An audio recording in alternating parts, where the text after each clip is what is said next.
This is Salvia Ulignosa, bog sage, and as you can see has a striking blue flower. This is a perennial. It suckers, that's how it grows, so it kind of colonizes. So width-wise, I can't really speak to it. If you use drip irrigation, you can contain it somewhat, but you don't want to get it too dry because as it's called bog sage for a reason. It prefers some moisture, but it is a way to contain it. I've used it on drip irrigation before for about 3 years and it was fine as long as I kept it moist. So height-wise, about 6 to 7 feet. You can see here in this big mass they're kind of laying over. They don't have any support. When it's got some support next to a fence or something like that, they tend to stay fairly upright.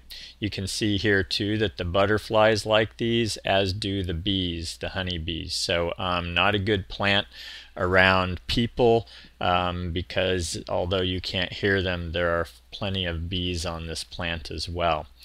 That said, it's a really nice plant for a wind type of situation where you do want to attract butterflies and hummingbirds. And this display of flowers starts probably in May and goes all the way until frost, which in Northern California, Inland Valley where we are, that's going to be probably October to November. And so a very long display. Here's an upright look at the plant, and you can see here just one singular plant, how different it looks when it's not laying all over itself and it has a little support. So as with most salvias, this is deer resistant. It's pest free. I never really had any issues with insects or anything like that.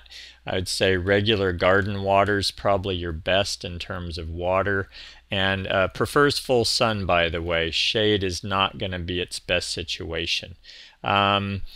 Companion plants, this is kind of a standalone. It does pretty well that way, but if you had some rose coral flower carpet or something at its feet, I think that'd be a really nice combination.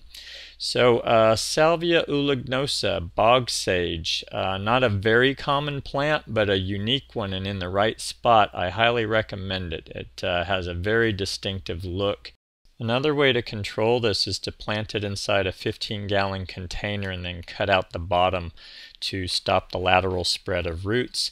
And also I recommend cutting this down to the ground in the winter in many areas so it gets a fresh start in the spring.